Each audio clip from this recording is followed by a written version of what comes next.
오늘 주시는 하나님의 말씀은 시편 101편입니다. 할렐루야.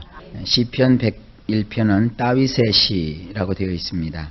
모처럼 다윗이 기록한 시편을 대하게 됩니다. 이 말씀을 보게 되면 전체적인 내용은 하나님을 믿는 거룩한 하나님의 백성이 어떤 마음의 결단을 가지고 살아가야 되는지 말씀을 통해서 우리가 알 수 있게 됩니다. 그 내용을 보게 되면 1절에 내가 인자와 공의를 찬송하겠나이다. 여호와여 내가 주께 찬양하리이다. 원문을 보면 이렇습니다. 이내와 샤파트를 나는 노래하리이다. 당신을 위하여 여호와시여 나는 음악을 낼 것이니이다. 자, 여기 시편을 쭉 보게 되면 항상 그 다윗의 시에는 등장하는 단어가 한정되어 있어요. 제일 많이 등장하는 것 중에 하나가 이내입니다. 이내. 이거를 캐세드라고 했죠. 하나님이 사랑해 주시고 또 감싸 주시고 우리를 불쌍히 여겨 주시고, 이내를 항상 생각할 때마다 여러분이 롯을 생각하시면 돼요.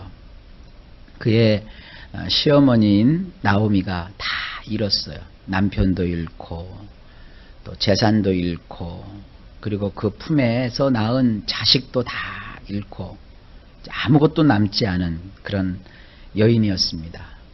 그것도 뭐 살아보려고 아주 선하게 살고 의롭게 살고 굉장히 깨끗하게 살아서 그걸 다 잃어버렸다면 불쌍할 만한 가치도 있죠.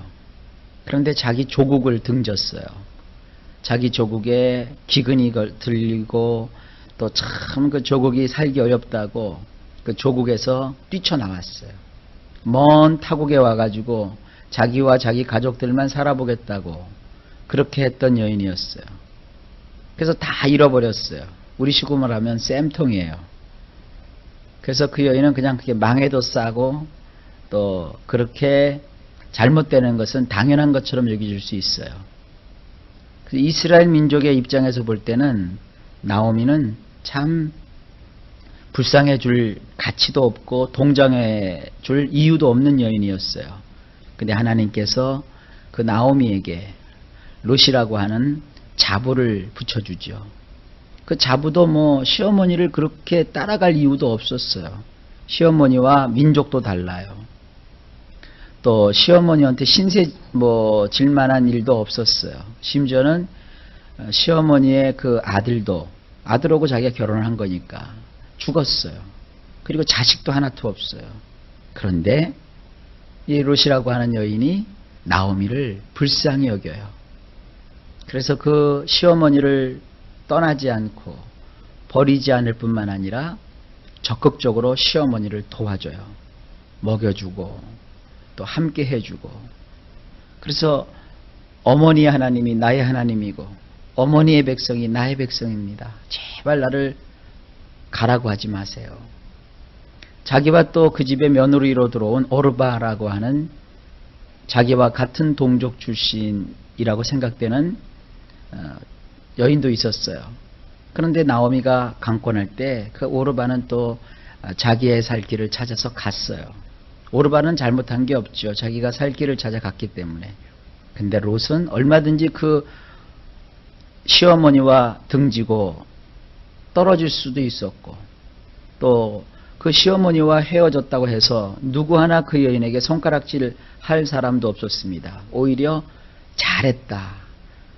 한 살이라도 젊을 때 그래 새 출발하는 것이 잘한 거야 하고 칭찬을 받을지언정 혹은 격려를 받을지언정 손가락질 받을 그런 상황이 아니었어요. 그럼에도 불구하고 롯은 자기의 시어머니를 버리지 않고 끝까지 붙쫓았어요.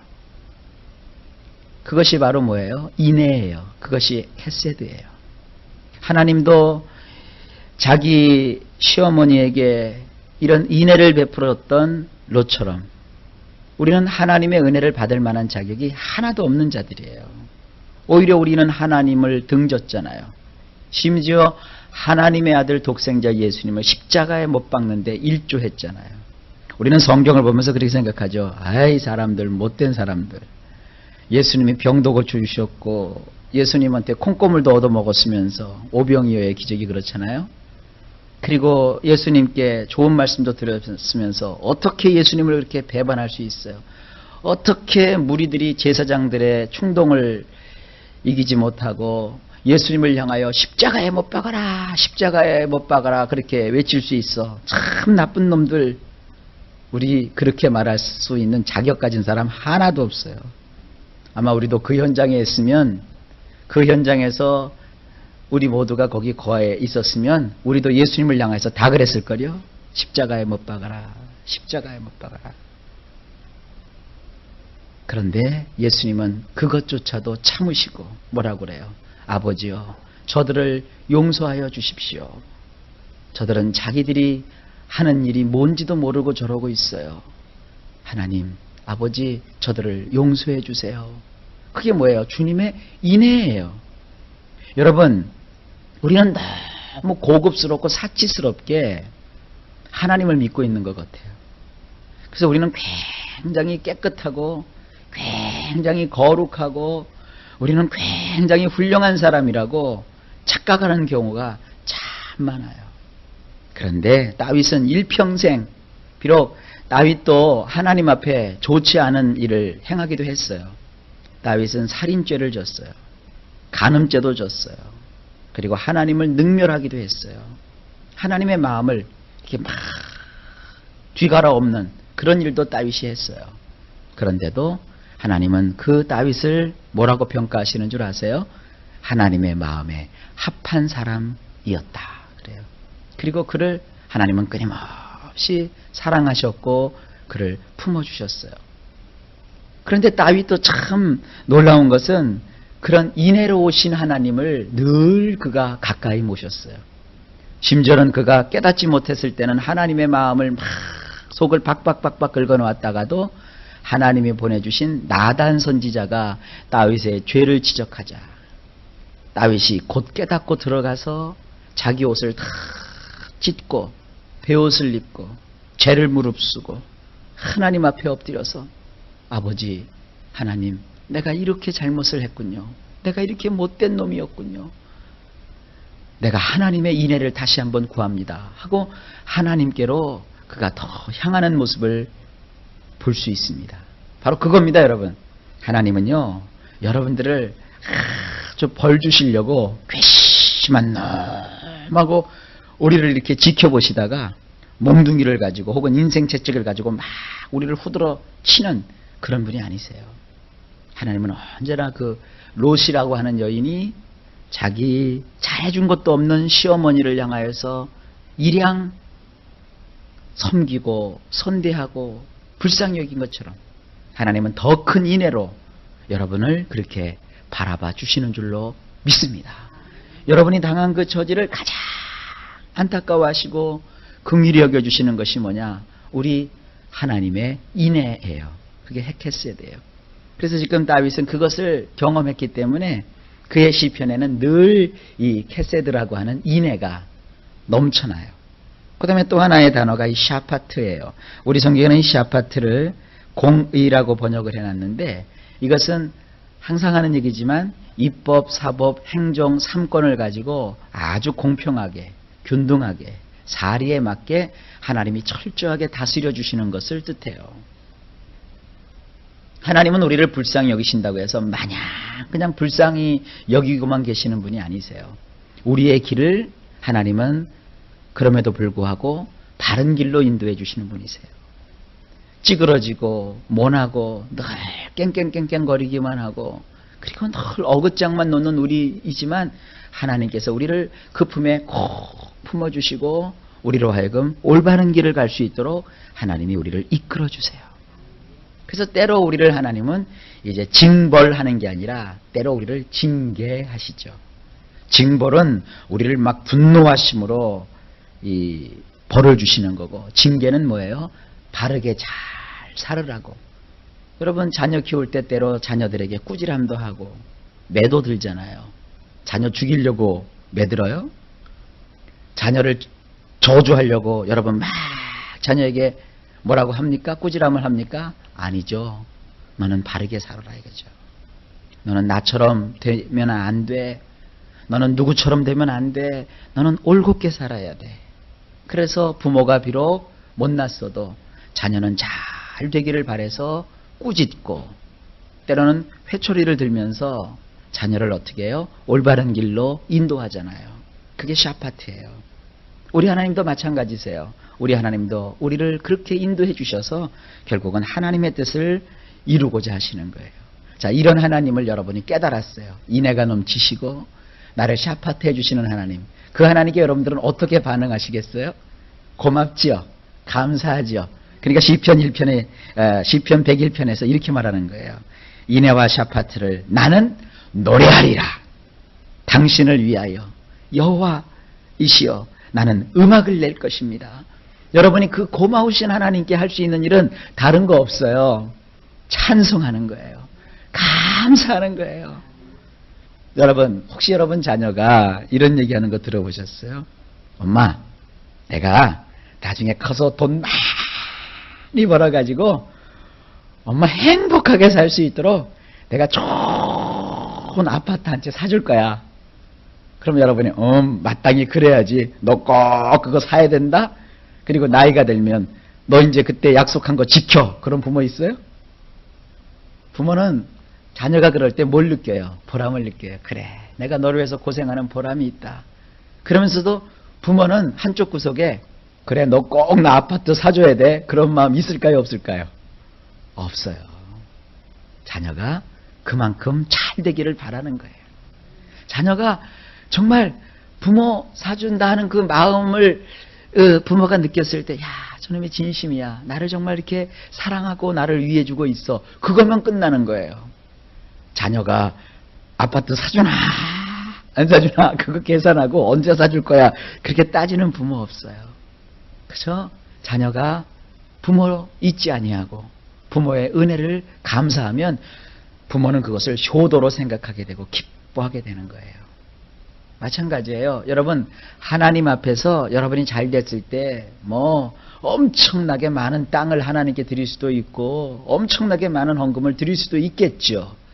그러나 땅을 들여서 기뻐하시고 헌금을 많이 했기 때문에 하나님이 좋아하시기보다는 그때그때 그 순간순간마다 하나님의 인애와 샤파트를 깨닫고 하나님을 찬송하고 하나님을 기뻐하고 하나님께 감사하는 것을 우리 하나님이 너무너무 좋아하신다는 사실을 여러분 잊지 마시길 주의 이름으로 축복합니다. 그래서 이제 2절부터 보면 시간이 없기 때문에 우리 성경은 아까 이걸 읽었고요.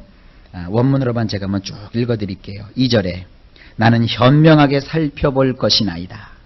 완전한 길에 대해서 말입니다. 언제쯤 당신은 나에게 오시려나이까? 나는 완전한 마음으로 내 집안에서 이리저리 다닐 것이나이다. 이제 우리는 여기 완전하다라는 말에 유의하세요. 하나님이 우리에게 인애와 샤파트를 베풀어 주심으로 이제 우리도 이제 완전한 길이 무언지를 현명하게 살펴보고 그 완전한 길로 우리가 행해야 됩니다. 여러분, 어제의 여러분과 오늘의 여러분이 달라야 돼요. 오늘의 여러분의 모습이 또 내일의 모습과는 달라야 돼요. 점점 좋아져야 되죠. 점점 완전해져야 되는 거예요. 여러분, 처음에 여러분들 밥 했을 때 밥이 아주 맛있게 됐던가요? 물론 요즘은 전기밥솥으로 하니까 금방 뭐 다 되지만 여러분, 옛날에 불 떼서 밥 했을 때 생각을 해보세요. 이 불 조절을 못하니까 밥이 처음에는 설거나 타거나 되거나 조정이 안 돼요. 그러나 하루하루 밥을 짓다 보면 나중에 어떻게 돼요? 익숙해져요.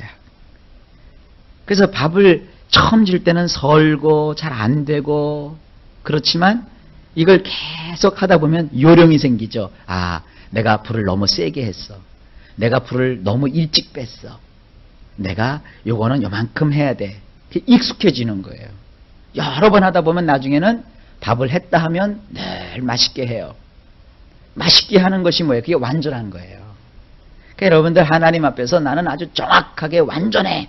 그게 아니라 여러 번의 시행착오를 겪는 거예요. 신앙생활에도 마찬가지예요. 처음부터 신앙이 우뚝 솟나요.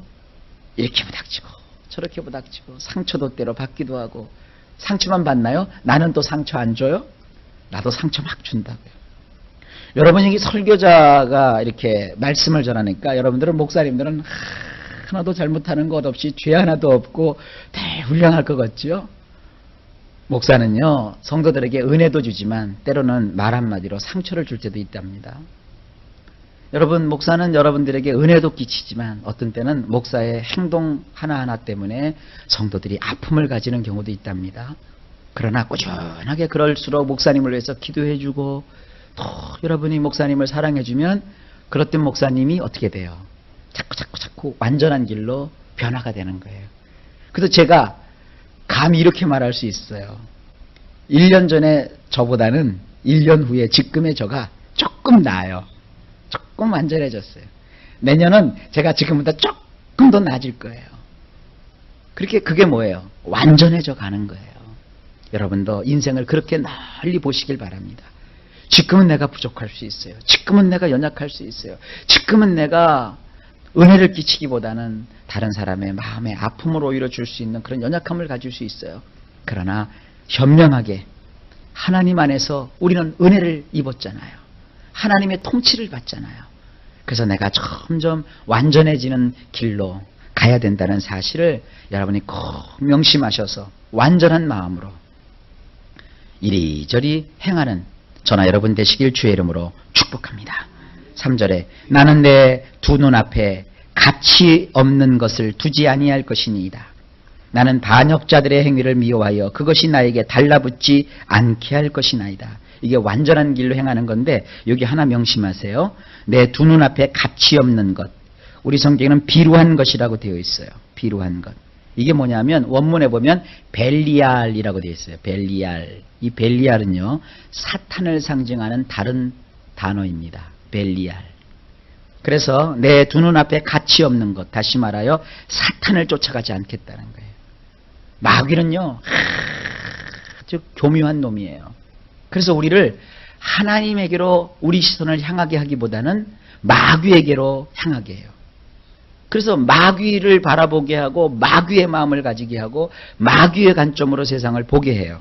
그래서 우리를 어떻게 해요? 타락시켜요. 그런데 나는 결심하고 내 두 눈앞에 마귀가 좋아하는 것을 내가 하지 않겠다는 거예요. 여러분, 참고 인내하고 사랑하고 용서하고 이해하는 것은 하나님의 관점이고 하나님의 시선이에요. 그러나 내 마음에 미워하고 용서하지 않고 막 바르르 마음이 떨리고 그리고 막 상대를 죽이고 싶고 정죄하고 싶고 욕하고 싶고 저주하고 싶은 건 그런 마귀가 주는 마음이에요. 나는 그런 마음을 어떻게 한다? 따라가지 않겠다는 거예요.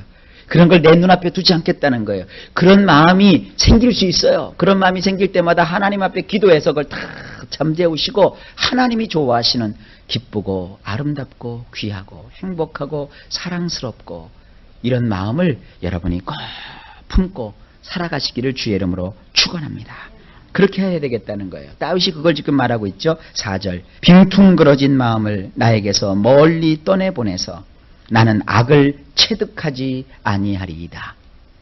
악을 체득하는 건 뭐예요? 악을 경험하는 거예요. 그러나 악을 나는 경험하지 않겠다는 겁니다. 여러분, 악은 그 모양이라도 버리라 했습니다. 하나님 안에서 여러분 그런 결단하는 삶을 사시길 바라요. 5절에 친구를 은근슬쩍 중상모략하는 그런 자를 나는 잘라버릴 것이니이다. 눈을 높이 치켜뜨고 마음에 바람만 잔뜩 들어간 그런 자를 나는 결코 참지 못할 것이니이다. 6절 나는 두 눈으로 세상에서 신실한 자들을 살펴 나와 함께 거하도록 할 것이니 완전한 길로 다니는 그런 사람이 나를 섬기도록 할 것이니이다. 이게 뭐냐면 이제 여러분들은 눈을 들어서 나쁜 걸 보지 마세요. 신실한 자들을 살펴서 그들과 함께 거하셔야 돼요. 가끔 이렇게 신앙생활 하다 보면요, 교회에서 날이 갈수록 나쁜 것만 배우는 사람이 있어요. 여러분, 우리는 그런 말 절대 쓰지 맙시다. 어떤 이제 초신자가 교회 나와서 신앙이 막 들어가잖아요. 막 기도도 열심히 하고 전도도 열심히 하고 봉사도 열심히 하고 말씀도 열심히 듣고 배우고 또 예배도 참석하면서 자기는 자꾸 예배 시간도 늦고 자기는 봉사도 잘 안 하고 심심하면 다투고 이러면서도 나중에 그래요. 처음 믿을 땐 다 저렇게 믿는 거야. 여러분, 그렇게 하지 마세요. 좋은 걸 보세요. 예수 믿고 망한 사람을 보지 마시고 예수 믿고 잘된 사람들을 보세요. 여러분 성공하고 싶으시죠? 그러면 성공하는 사람을 깎아내리면 여러분 절대 성공 못해요. 성공하는 사람은요, 성공하는 사람을 칭찬해야 돼요. 그리고 그를 배우세요. 물론 성공한 사람이 나쁜 짓을 하는 사람도 있어요. 그럼 나쁜 짓은 보지 마세요. 좋은 점만 보면 돼요. 훌륭하게 된 사람도 항상 단점이 있거든요. 밝음이 있으면 어둠이 있잖아요. 본체가 있으면 그림자가 있는 거예요. 저도 그렇고 여러분도 그렇고 인생이라고 하는 것은 밝은 부분과 어두운 부분이 다 있어요. 그러니까 성공한 사람들을 통해서 우리는 뭘 봐야 되냐면 그가 성공한 것을 보면 돼요. 그래서 저도 이렇게 자꾸 이렇게 성공한 목사님들을 보면서 저렇게 해서 성공하셨구나. 저 목사님은 저분은 저렇게 해서 성공했구나. 저런 모습이 하나님 앞에 귀하게 쓰임을 받았구나. 나도 저런 것을 본받아야 되겠다. 그러니까 내 마음이 어떻게 돼요? 편안해져요. 여러분 신앙생활하면서 다른 사람들을 볼 때 늘 이렇게 좋은 점을 보는 그런 눈을 가지시기를 주의 이름으로 축원합니다. 다시 한번 말씀드립니다. 상대를 깎아내려서 내가 올라가지 않아요. 나도 같이 그만큼 떨어지는 거예요. 그러나 상대의 좋은 점을 발견해서 나도 그것을 본받으려고 하세요. 여러분 같이 이렇게 신앙생활하면서 상대방에게도 이렇게 보시면 배울 게 참 많아요. 저 집사님은 저렇게 어려운데도 저런 모습이 있구나. 저분은, 저 권사님은 또 저런 또 좋은 면이 있으셨구나. 자꾸 좋은 점을 발견하고 그렇게 여러분들 보시기를 바랍니다. 그런 눈을 가지게 되면 이제 좋은 면을 보게 돼요. 바로 지금 그런 것입니다. 그리고 완전한 길을 다니는 사람. 나쁜 일 하는 사람하고 자꾸 가까이 하지 마세요. 나쁜 일은 어떻게 되냐면 닮아가요. 다른 사람과 자꾸 이렇게 남을 욕하는 자리에 자꾸 있게 되면 나도 그걸 닮아가요. 그래서 우리는 완전한 길에 다니는 사람과 함께 하시는 여러분 되시길 바랍니다. 7절에 나의 집안에는 교활한 자가 거하지 못하며 숱한 거짓말들을 하는 자는 내 두 눈앞에 합당하지 아니하도다. 내내 다 마찬가지죠. 8절입니다. 아침마다 나는 땅에서 사악한 짓을 하는 모든 자들을 잘라버릴 것이니라. 부정한 짓을 저지르는 모든 자들은 여호와의 도성에서 끊쳐내 버릴 것이니라. 여기서 사악한 짓을 하는 자, 부정한 짓을 하는 자가 누구냐면 바로 나 자신이에요. 아침마다, 새벽마다. 여러분 이 새벽에는, 아침에는 나를 잘라버리는 거예요. 내 안에 있는 나쁜 짓, 내가 이 땅을 사는 동안에 내 안에 가지고 있는 이 부정한 마음, 이걸 자꾸 어떻게 해요? 끊어내고 잘라내는 거예요. 이걸 뭐예요? 이걸 회개라고 하지 않고 하나님 앞에 고백한다 그러는 거예요. 죄를 고백하면서 나 자신을 성찰하고 아침마다 새롭게 되는 이 은혜를 여러분 평생 맛보시기를 주의 이름으로 축원합니다. 여러분 오늘 하루를 어떻게 사실지 저는 못 봐요. 하지만 제가 분명히 한 가지는 알 수 있어요. 여러분 오늘 하루를 살면서 아마 때가 또 많이 묻을 거예요. 또 많은 것들을 여러분들이 보실 거예요. 그러면 내일 이 시간이 되기 전에 여러분 속에 그런 악한 모습들이 또 발견되면 그를 또 잘라버리세요. 그를 또 끊쳐내버리세요. 내 힘으로는 안 돼요. 하나님의 성령을 의지하셔야 돼요. 하나님 나로 하여금 오늘도 깨끗한 자가 될 수 있도록 도와주세요. 그렇게 날마다 우리 자신을 끊어내고 잘라내다 보면 어느 날 정말 여러분 그 누가 봐도 훌륭한 그런 신앙인의 모습을 가지게 될 줄로 믿습니다. 하나님은 여러분 사랑하십니다. 오늘도 그 인애와 샤파트로 여러분 품어주실 것입니다. 오늘도 무슨 일마다 형통하게 이루어 주시고 또 일마다 때마다 평강 주시는 하나님께서 저나 여러분들에게 늘 함께해 주셔서 복으로 역사해 주실 줄로 믿습니다.